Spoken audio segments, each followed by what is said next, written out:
I didn't know if I really wanted to get involved with the situation, but I had it in the back of my mind to make this photograph of him in the hospital. And so I did get in touch with him, and I told him I wanted to make this photograph. And he said, "Oh, you want to photograph me?" And I said, "Yeah." And he said, "Wow, you know, I look like a monster. I don't know how I feel about this. You know, I can't even look at myself in the mirror. And what do you have in mind?" And I thought, if I committed myself to one thing, he might say no. So I just hoped he would keep an open mind. So I took my assistant and we went to Sloan Kettering Hospital. We got to the floor that he was on, and there were signs posted in the hallways and on every door. And everybody was walking around with caps and gowns and masks and booties and gloves. I thought it was really insulting. My assistant, he was scared. He didn't go in the room. He just sat out in the hall, loaded film and passed it through the doorways.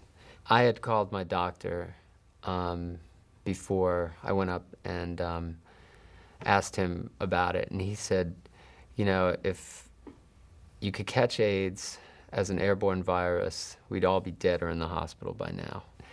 And I trusted him, and I just wanted to go in there as myself anyway, and that's what I did. So it wasn't disgusting, but I think that it was just hard to look at him. I mean, I've never seen anybody look like that.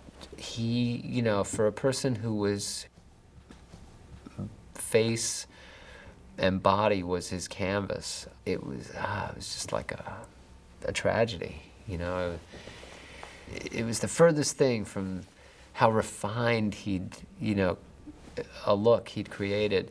So I just looked him in the eyes, and I started to talk to him, and we talked about what we were going to do. And then I just started to take pictures. But what I really wanted from him in the back of my mind was that portrait of him. And he actually said, he said, "Do you want me to pose in that same way that I did in that great picture you took of me?" And I said to myself, I thought to myself, yes, I do.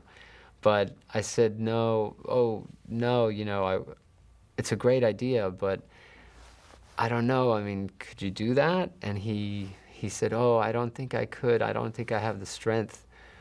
I don't know if I could do that. And I said, no, that's okay. You just lay there and relax, and I'll just photograph you the way you are there. So I didn't talk to him for a while after that, and he called me, and he was very concerned about the photographs, and he really wanted to see them, and he was in a hurry. And I actually was thinking that I really wanted to try to get that photograph of him. I said, you know, I'd like to come over and I'd like to try to take some more pictures because I'm not really happy with what I've got. And he said, oh, okay, all right, come over. And I knew at the time he seemed really weak, really pretty sick, and I think he probably would have said yes to anything.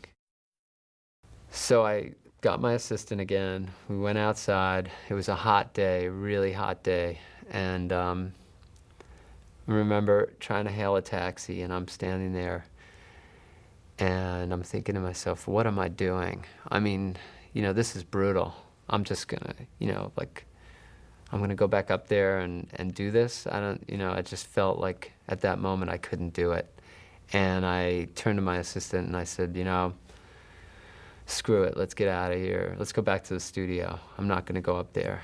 And I think he died a couple days later. It was like Friday night or Saturday morning.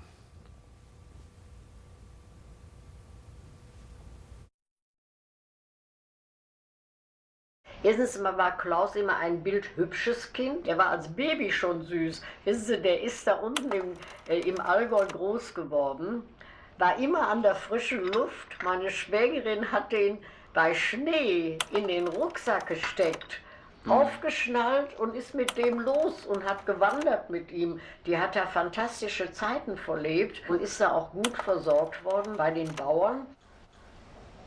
Das Kind hat nie Lot kennengelernt. Ne? Das ist ja ganz wichtig, weil es ein Kriegskind ja noch war. Das kann man überhaupt nicht sagen, dass der einsam oder irgendwie verlassen sich vorgekommen wäre. Klaus ist eigentlich immer Mittelpunkt gewesen. Wenn er bei mir zu Besuch war und die Kinder in der Nachbarschaft hörten, Klaus ist da, waren sie auf einmal alle da, wollen sie alle mit Klaus spielen. Das hat mich immer so gefreut. Oh, Klaus ist da. Dann kamen es alle um die Ecke. Ja, und dann hat er mit denen alles Mögliche angestellt. Auch wie gesagt, Kasperle-Theater gespielt. So etwas.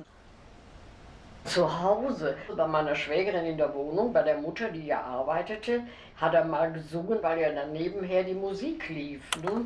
Und da ich ja selber gerne Musik höre, habe ich dann immer gedacht, wenn er da Freude dran hat und er machte das so schön und so perfekt mit seiner Mimik dabei, dann habe ich mir das in aller Ruhe angehört und das war eben seine Freude, aber er wollte nicht, dass andere Leute wüssten, dass er so etwas zu Hause machte. Er hatte Angst, dass die darüber lachen würden, die Schulfreunde vor allen Dingen. Sagen dann, der hat irgend solchen Vogel dann. Ne?